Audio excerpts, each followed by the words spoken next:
This was a show that was on TV. I think it was nighttime TV, possibly. Oh, it was all about diversity in the 50s. I mean, it's always been about that to the churches, the denominations of Christianity that don't know God and, of course, want to shape and influence young people. Yes, it's been going on since America was created. All these people thinking that they best should influence young people. From Turning Point to LGBT to Student Societies of America to Heritage Foundation, just put them all in the big predatory box. Put AOC in there, put all of them, just all of their bullshit. So Room 222, this was more in the 50s, but this is how they're all it's all a club and you're not in it, as George Carlin said. It really is too. So this was a comedy drama series on ABC from 69 to 74, focusing on the daily lives and challenges at the fictional and racially integrated Walt Whitman High School in Los Angeles. It centered on idealistic African American history teacher Pete Dixon and his diverse class in Room 222, tackling social issues like racism, drugs, and teenage angst through relatable stories. Yeah, okay. But really just creating nothing but, division, but this could be your school. See, the Turning Point weren't the first group of predators to come along. A bunch of actors and actresses were with a bunch of producers and everybody just wanting to shape everybody. You got the Mormons there, you got the Catholics, you got the Christian Science, all doing their part on daytime and evening shows. You can't get away from it. If the government doesn't pull you in, then all of these groups on the university campuses will, or if they don't, they'll do it in your high school, and if they don't get a hold of you there, they'll get a hold of you because of a show you watch. They will. That's how Satan does it. Which then let's bring in what influence was being pushed on Gen X. Well, any Gen Xers knows who those two are. Yeah, but they just weren't.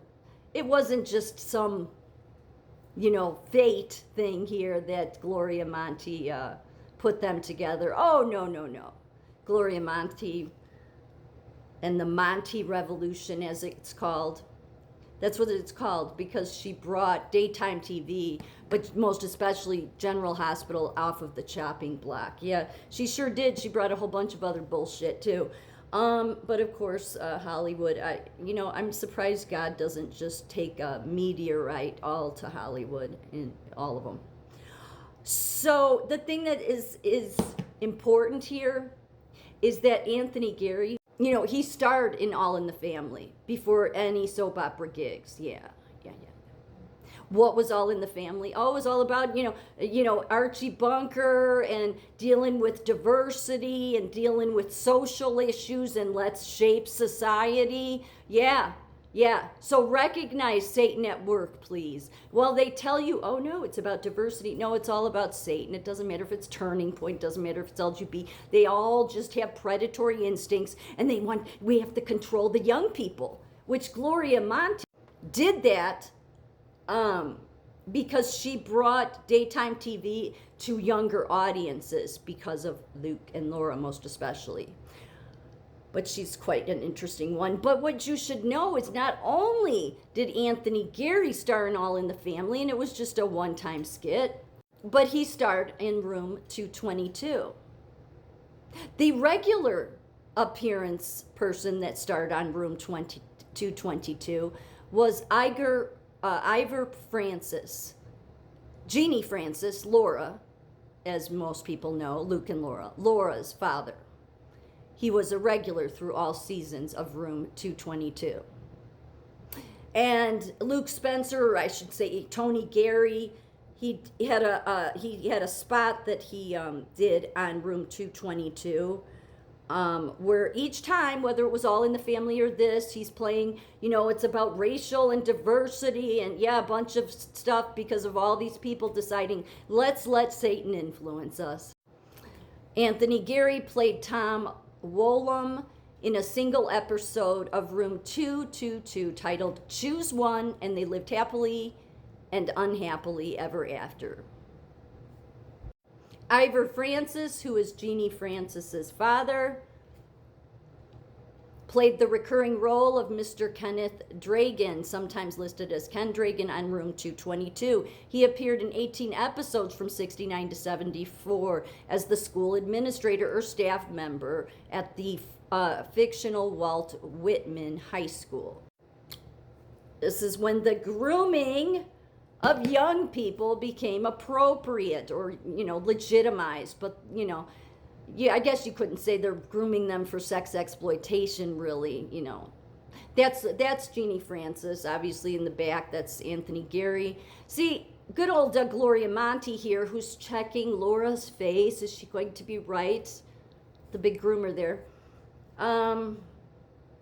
She knew Anthony Gary back because she had done some other soaps. These were ones I'd never heard of. One was called The Secret Storm.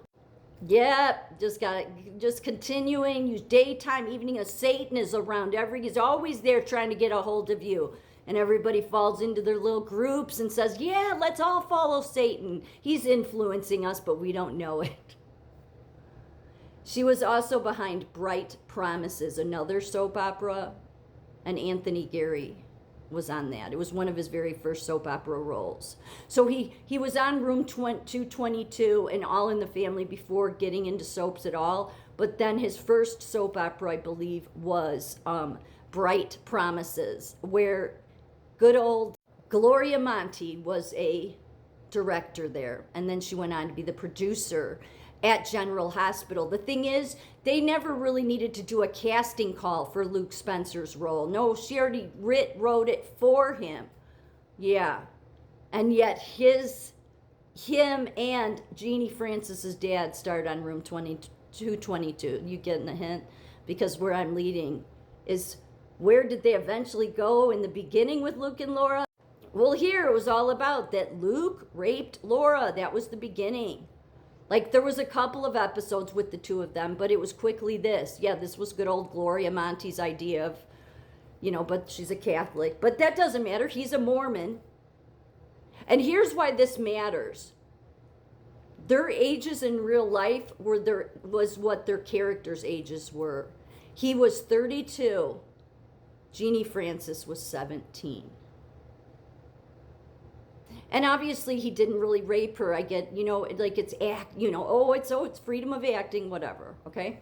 But it's this age difference. But that's what the Mormons, that's what it's all these people that think they know God, and none of the denominations don't care what any of the government says. They don't. Everybody following Satan. Again, everybody's taken from the Roman Empire there, okay? The Roman Catholic Church. You all took something from that tree. But Jeannie Francis started out on General Hospital at 14. Of course she would. But her parents, most especially her dad, who was on the Room 222, they were in acting. They were from Canada. And the thing is, soap operas before Luke and Laura and the rape, they had storylines with rapes. But they turned these into a super couple. Do you see how you're shaping society? Because Luke and Laura, this is where the Monty Revolution came from. Because 30 million viewers watched the wedding of Luke and Laura.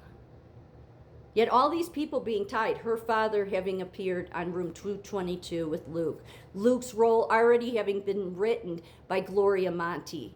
So I see them all as predators. I understand everybody's been influenced and shaped by Satan, but it's time to stop letting all sides, all these factions, all these universities, all these TV shows influence you. Because you may think that they're not influencing you or they're tackling serious subjects. No, they're just tackling being predators. Predators that are always up to no good, especially if they're out of Hollywood. John Stamos, from Full House, was told by Gloria Monty, if you leave, dear, you'll never work in this town again. Predators, all of them.